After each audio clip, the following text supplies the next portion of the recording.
Hello, this is Arezki Daoud, Principal Analyst at MEA Risk LLC, and I am also the editor of the North Africa Journal. Today is the 19th of November 2021, and I am pleased to speak again about Tunisia. Now, in early November 2021, Emerald Consulting in Tunisia published the results of a poll showing the strong popularity that President Kais Saied is seemingly enjoying, eventually giving him the green light from the population to shake up the political landscape in Tunisia. The survey seems to indicate that a massive 82% of the Tunisians say they intend to vote for President Kais Saied if presidential elections were to be held today. Opposition figure Abir Moussi comes second but trails far behind with only 6% of the survey respondents. Moussi was followed by Safi Sayed and Monsef Marzouki, the former president. Now, these figures may be indicative of the strong support to the president, with 72% saying they actually are optimistic about the future of Tunisia despite the massive social and economic problems facing the country in general. Now, some 20% say they are optimistic still. The issue here is that these figures may not be so reflective of the reality on the ground. It's very likely that the survey was skewed towards urban liberal voters, and it may not have been strong enough to capture respondents from rural areas. The reality on the ground, though, suggests that the president may be drawing support from the middle classes and the liberal groups in urban centers, but he's not likely getting support from the interior parts of the country.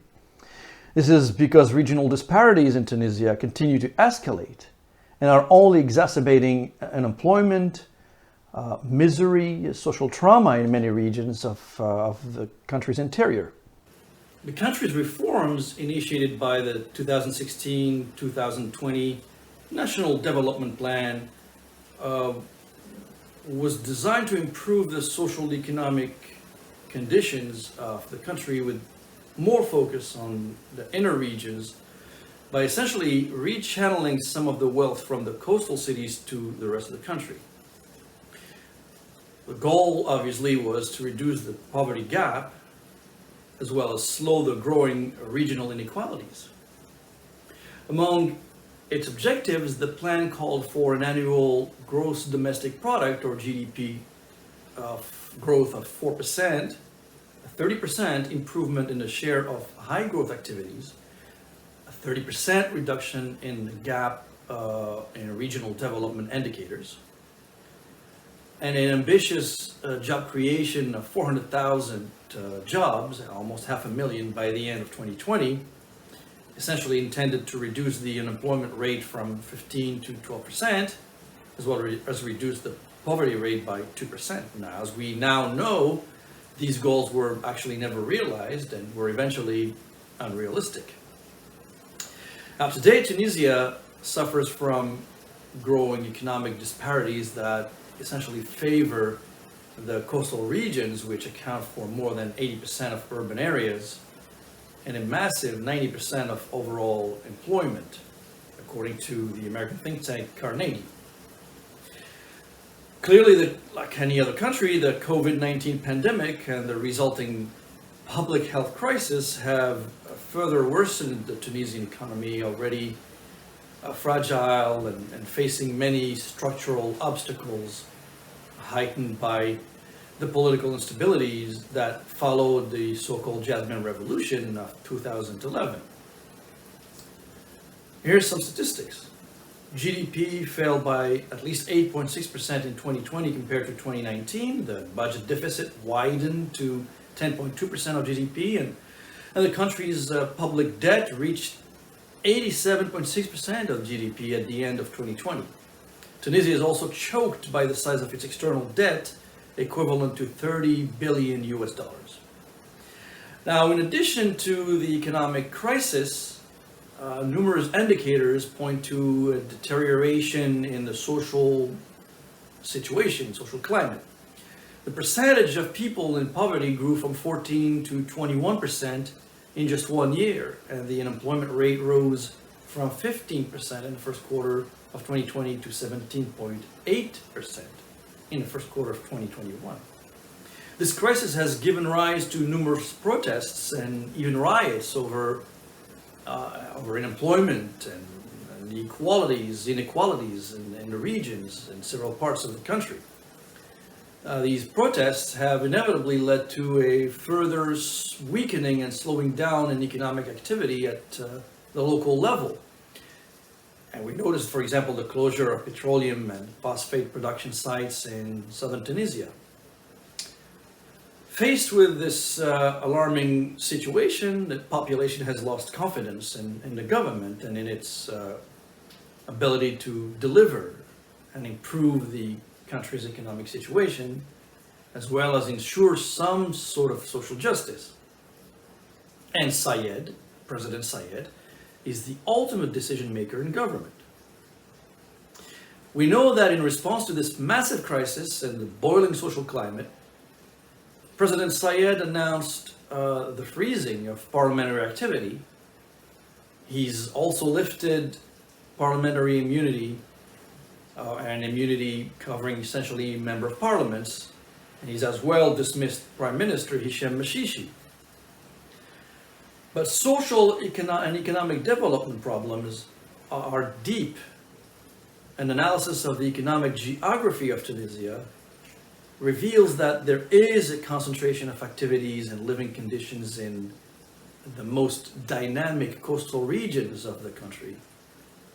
Notably, as we know, Greater Tunis, the capital, and its surrounding areas.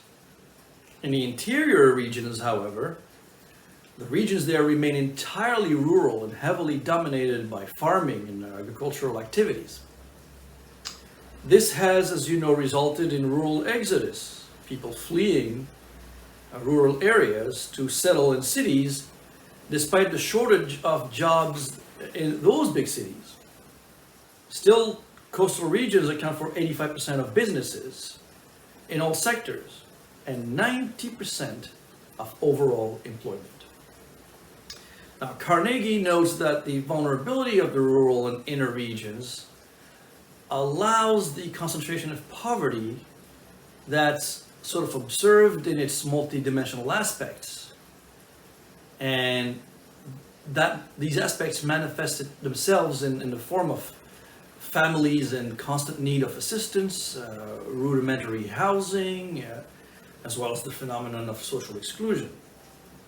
Clearly, the government has failed to fulfill its own obligations, failing short of its objectives it has set, as stated earlier in my talk. Now, more precisely, the rate of completion of government-sponsored projects in inner regions is very low, and it's due to the presence, obviously, of multiple constraints and obstacles to local development. The mapping of public investments shows that coastal governorates, or provinces in particular, the city of Tunis and the city of Sfax, benefit from the largest allocations of public funds exceeding 2 billion dinars each. In contrast, the southern governorates have received very low budgetary allocations of the order of 512 million dinars for the region of Tozeur and 550 roughly million dinars for the region of Kabylie. The evaluation of Tunisia's 5-year plan by Carnegie revealed that the completion of public investment projects in rural areas is very late compared to the deadlines and durations planned for similar projects or other projects in places like Tunis and Sfax. Investments made in the southwest and the northwest are the most troubling, and that's where social tension exists, revealing a significant delay in the realization of public projects.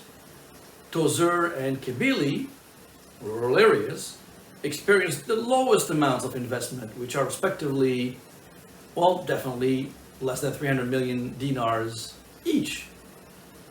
When you look at these figures, it would be very hard to assume that rural populations have any confidence in anyone in power. And President Sayed is the ultimate power holder. Now finally, if you travel, work, or have a staff in Tunisia, and indeed in the region, and want to keep track of critical incidents there, use our Shield and Alert mobile and cloud application services. You can find more information on that at shield-alert.com. That's shield-alert.com. Thank you for listening, and until our next chat, goodbye.